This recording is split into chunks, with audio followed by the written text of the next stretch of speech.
교직원에 대한 교육청의 징계 요구를 무시하고 있습니다. 사학의 비리를 막고 공공성을 회복시키기 위한 대책이 시급합니다. 태풍의 간접 영향으로 영광 칠산대교에 추가 붕괴 우려가 나오고 있습니다. 사고 수습과 원인 규명 활동도 예정보다 늦춰지고 있습니다. 고독사 우려가 높은 노인들에 대한 보호 대책이 나왔습니다. 취지는 좋지만 복지 예산이 부담이라는 우려도 함께 제기되고 있습니다. 여수 밤바다가 지역의 대표 관광 상품으로 각광을 받고 있습니다. 휴가철을 맞아 관광객들의 발길이 이어지고 있습니다.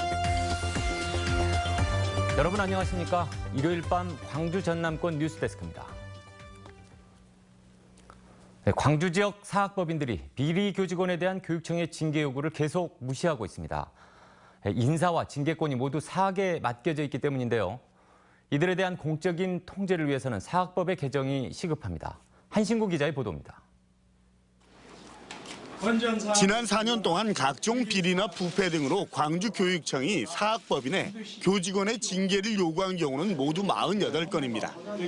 이 가운데 사학법인이 징계 요구를 그대로 수용한 건 4분의 1인 12건뿐입니다.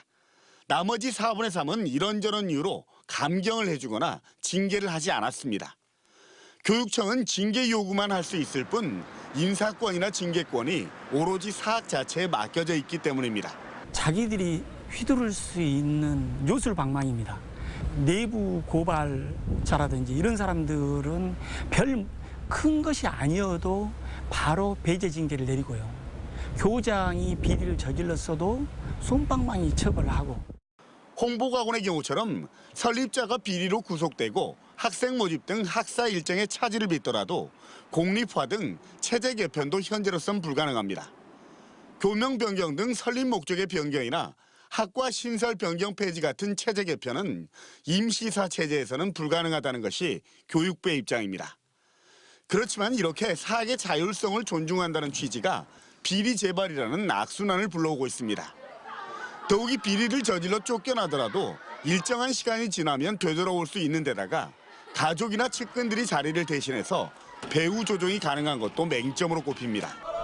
때문에 공적인 통제 장치를 마련하는 내용으로 사립학교법을 개정해야 한다는 목소리가 크지만 아직은 갈 길이 멉니다. 사립학교 관련돼서 자율성 관련돼서 좀 제한, 근데 좀 이 공공성을 강화하는 측면으로 개정을 하고요. 되풀이되는 사학 비리와 분쟁 해고리, 사학의 공공성 회복을 위한 법과 제도 개선이 뒤따라야 끊어낼 수 있습니다. MBC 뉴스 한신구입니다. 내일부터 남부 지역에 태풍 영향에 따른 비바람이 예보된 가운데 영광 칠산대교 사고 현장에서는 추가 붕괴 우려가 제기되고 있습니다. 이틀째 현장 조사를 벌이고 있는 조사위는 구조물의 형태나 강봉 파손 정도를 고려할 때 추가 붕괴 가능성은 적지만 만일의 사태를 대비해 공사를 전면 중단하고 현장 접근도 통제하고 있습니다. 사고 수습과 원인 규명 활동 일정도 기상 악화로 인해 예정보다 늦춰질 가능성이 높습니다. 한편 조사위는 현재 기울어진 약 100m 길이 상판을 모두 해체하고 다리를 재시공해 복구해야 한다는 의견을 내놓았습니다. 전라남도가 혼자 사는 노인과 중장년층 가운데 고독사 우려가 높은 주민을 보호하기로 했습니다. 복지망을 촘촘히 짜겠다는 의도인데요. 자칫 불어나는 복지 예산에 부담이 될 수도 있다는 우려도 나오고 있습니다. 최진수 기자입니다. 80살 중반에 접어든 이 어르신은 겉보기에 집안일을 직접 할 만큼 건강하지만 치매 증상이 있고 자식들과 연락이 끊겼습니다. 이웃에 사는 다른 어르신도 자식들이 있지만 혼자 생활하는 데다 거동이 불편하고 최근 불행한 일을 겪어 안부가 불안합니다. 그런 관계로 인해서 우울증을 호소하고 이렇게 죽고 싶다는 그런 말씀을 자주 하셔서 대상자로 독거어르신으로 삼았네요. 전라남도는 질병과 우울증, 알코올 중독, 가족관계 단절, 비닐하우스 같은 비정형 주거자, 단전, 단수 가구 등 2,700여 명이 고독사 우려가 높다고 조사했습니다. 이 기준에 복합적으로 해당되면 고위험군으로 분류됨에 따라 위험군은 2,500여 명, 고위험군은 180여 명이고 40, 50대 중장년층 780여 명도 포함됐습니다. 전라남도는 980에게 고독사 지킴이 단을 만들어 자원봉사로 고독사 위험을 예방한다는 원칙이지만 현실적으로 어려움이 따릅니다. 그분들이 활동하는데 여러 가지 이제 뭐 비용도 들고 그래서 그런 부분에 대해서는 종합적으로 저희들이 검토를 해서 전라남도는 복지를 선도한다는 의욕이 넘쳐 예산 지원이 선거법을 위반하거나 생활보호사 등 기존 복지망과 중복되는지가 부담입니다. 전라남도는 고독사 지킴이가 활동하면 노인복지 사각지대를 상당 부분 해소할 수 있을 것으로 기대하고 있습니다. MBC 뉴스 최진수입니다. 요즘 남도 최고의 히트 관광 상품이라고 한다면 여수 밤바다를 꼽을 수 있을 겁니다. 대중가요로 소개돼 인기를 끌기 시작했는데요. 휴가철로 접어들면서 관광객들의 발길이 더욱 늘어나고 있다고 합니다. 김종태 기자입니다. 여수 밤바다 이 조명에 담긴 여수해양공원에 어둠이 깔리면 형형색색의 아름다운 조명이 한눈에 들어옵니다.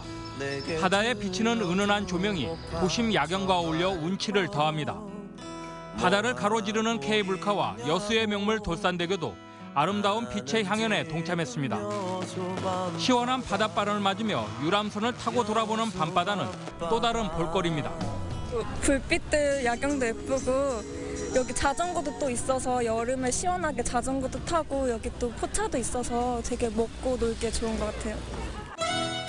잠시 눈을 돌려 여수 산단으로 발을 옮기면 보석을 뿌려놓은 듯한 야경이 색다른 매력을 뽐냅니다. 관광객들은 밤바다를 보다 지치면 해안가 옆 낭만포차를 찾아 허기를 달랩니다. 주말이면 거리 곳곳에서 펼쳐지는 버스커 공연도 흥겨움을 더합니다. 여름철에 뭐 먹거리도 많고 보니까는 뭐 관광거리도 많고 여름철에 이렇게 많이 사람들 즐길 수 있는 이런 거리가 있어서 참 좋습니다. 한국의 나폴리라 불리며 낭만과 추억의 상징이 된 여수 밤바다. 아름다운 해안을 배경으로 다양한 볼거리와 먹거리를 즐길 수 있는 성공적인 관광 콘텐츠로 빠르게 자리 잡고 있습니다. MBC 뉴스 김종태입니다.